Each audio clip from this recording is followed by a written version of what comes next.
सभी सगाजनों को मेरी ओर से सेवा सेवा सेवा जोहार। आप सभी सगाजनों का आपके अपने चैनल आओ गोंडवाना को जाने में हार्दिक स्वागत है।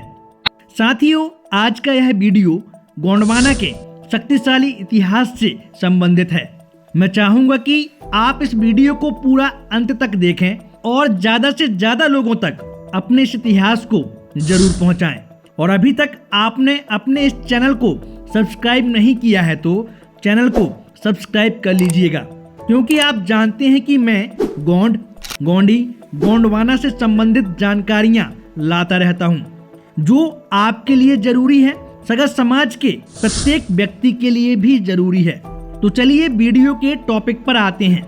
सगा साथियों, जैसा कि आप सभी जानते हैं, गोंड राजाओं का राजपाट और शासन कितना शक्तिशाली और समृद्ध था, यह बताने की आवश्यकता नहीं है, क्योंकि आज भी सीना ताने खड़े महल इस बात का प्रमाण है कि हमने 1750 साल शासन बहुत ही ठाट बाट के साथ किया है और हमारी शासन प्रणाली दुनिया में सबसे बेहतरीन थी।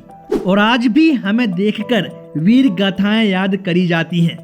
जहां एक और गोंड वंश के प्रतापी राजाओं की वीर गाथाएं हमें गौरवान्वित महसूस कराती हैं, तो वहीं दूसरी ओर गोंडवाना की वीरांगना भी इस क्षेत्र में किसी से कम नहीं थी। गोंडवाना काल में नारी शक्ति ने भी समय समय पर सत्ता की बागडोर संभाली और हमेशा के लिए इतिहास के पन्नों में अमर हो गईं। आज हम इस वीडियो में एक ऐसी ही वीरांगना के शक्तिशाली इतिहास को जानेंगे और अपने इस इतिहास से प्रेरणा भी लेंगे। और मैं जिन वीरांगना की बात करने जा रहा हूँ उनका नाम है रानी कमलापति। जी हाँ, वही रानी कमलापति जिनके नाम से भोपाल शहर के अंदर रेलवे जंक्शन का नाम पड़ा है। और वे भोपाल के गोंड कोयतुरों के सल्लाम वंश की महारानी थीं, जिन्होंने भोपालगढ़ और गिन्नौरगढ़ किलों से अपना शासन चलाया।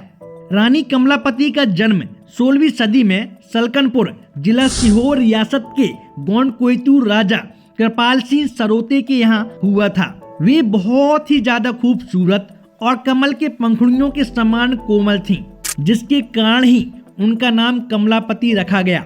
वे बचपन से ही बहुत ही ज्यादा बुद्धिमान और साहसी थीं। उन्होंने शिक्षा के साथ साथ घुड़सवारी, मल्ल युद्ध और तीर कमान चलाने में महारत हासिल की थी। उनकी शिक्षा दीक्षा सलकनपुर के गोटल में पूर्ण हुई थी और वे गोंडी भाषा की बहुत ही बड़ी विदुषी थीं। वे अनेक कलाओं में पारंगत होकर अपने पिता की सेना में सेनापति बनी।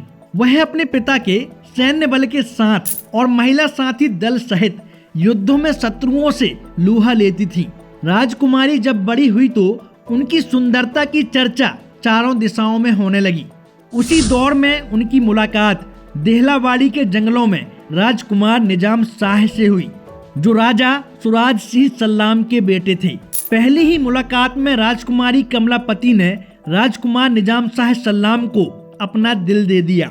राजा भूपाल सिंह सल्लाम राजा सुराज सिंह सल्लाम के दादा थे, जिनके नाम पर भोपाल शहर का नाम पड़ा है। उन्होंने भोपाल से लगभग 55 किलोमीटर दूर एक पहाड़ी पर गिन्नौरगढ़ किले का निर्माण करवाया था। पहले उस किले की जिम्मेदारी राजा सुराज सिंह सल्लाम के पास थी। भोपालगढ़ और गिन्नौरगढ़ दोनों किले राजा सुराज सिंह सल्लाम के अधीन थे। निजाम शाह इनके इकलौते बेटे थे, जो बहुत ही बहादुर, निडर तथा सैन्य कार्यों में निपुण थे। राजकुमारी कमलापति का विवाह राजकुमार निजाम शाह के साथ पूरे कोया पुनेमी ढंग से संपन्न हुआ था। रानी कमलापति का वैवाहिक जीवन बहुत ही खुशहाल था। वे अपने पति के साथ ससुर के राजपाट में मदद करती थीं। कुछ दिनों बाद उन्हें एक पुत्र रत्न की प्राप्ति हुई, जिसका नाम रखा गया नवल शाह। बाड़ी रायसेन किले के जमींदार का लड़का चैन सिंह रिश्ते में राजा निजाम शाह का भतीजा था, जो रानी कमलापति की सुंदरता का दीवाना था और राजपाट हासिल करने में उसकी पैनी नजर थी। उसने राजपाट को हथियाने के लिए और रानी कमलापति को हासिल करने के लिए निजाम शाह की धोखे से हत्या कर दी। और इसके बाद रानी कमलापति को अकेले जानकर उन्हें पाने की नीयत से गिन्नौरगढ़ के किले पर हमला कर दिया। रानी कमलापति अपने चंद विश्वास पात्र सेनापतियों की मदद से अपने 12 वर्षीय बेटे नवल शाह को लेकर भोपाल में अपने पुराने किले में आ गईं। अपनी और अपने राज्य की सुरक्षा के लिए रानी कमलापति ने अफगानों के एक सरदार दोस्त मोहम्मद खान, जो कि पैसा लेकर युद्ध लड़ता था, उसे अपने यहाँ आश्रय दिया और उसे अपनी सेना का सेनापति बनाया।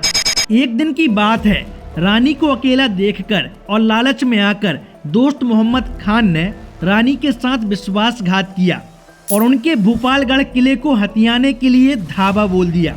रानी की सेना ने राजकुमार नवल शाह की अगुवाई में अफगान दोस्त मोहम्मद से भयंकर युद्ध किया और इस युद्ध में राजकुमार नवल शाह वीर गति को प्राप्त हुए।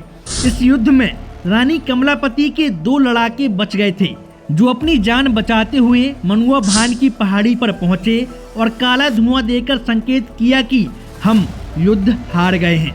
बेटे के वीर गति प्राप्त होने की खबर सुनकर रानी शोक में चली गई। रानी कमलापति ने अपने महल के पीछे बने छोटे तालाब में जल समाधि ले ली, जिससे दोस्त रूपी दुश्मन मोहम्मद उनके शरीर को छू न सके। नारी अस्मिता, अपनी संस्कृति और स्वाभिमान की रक्षा के लिए रानी कमलापति ने जल समाधि लेकर अपनी जान दे दी और इतिहास में हमेशा के लिए अमर हो गईं। अपनी बहुत सारी उपलब्धियों के अलावा रानी कमलापति ने भोपाल, बाड़ी, गिन्नौरगढ़, सीहोर, रायसेन इत्यादि स्थानों पर महिलाओं और लड़कियों को शिक्षा देने के लिए गोकुल बनवाए थे। यही कारण है कि आज भी भोपाल के आसपास गोंडी भाषा बोलने वालों की संख्या लाखों में है।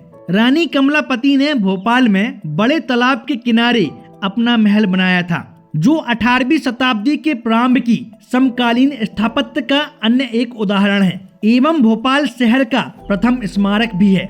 यह 2 मंजिला महल लखौरी ईंटों से निर्मित है। यह महल सन 1989 से भारतीय पुरातत्व सर्वेक्षण द्वारा संरक्षित स्मारक है। तत्कालीन भोपाल राज्य के चीफ कमिश्नर के आदेश से रानी कमलापति के महल के विशाल प्रांगण को सुंदर बाग बगीचे का रूप दिया गया। आज कमलापति रानी का यह महल पुराने और नए भोपाल के मध्य में महत्वपूर्ण मार्ग पर स्थित है। रानी कमलापति के समृद्धशाली इतिहास को आज भी भोपाल के अंदर देखा जा सकता है। गोंडवाना कालीन के प्राचीन इतिहास को सुशोभित करती महारानी कमलापति को मेरी ओर से सत सत नमन, सेवा जोहार। सगा साथियों, आपको अपना इतिहास जानकर कैसा लगा कमेंट करके जरूर बताइएगा। आज के वीडियो में बस इतना ही। मिलते हैं फिर अगले वीडियो में एक नई जानकारी के साथ। तब तक के लिए आप सभी को मेरी ओर से सेवा जोहार।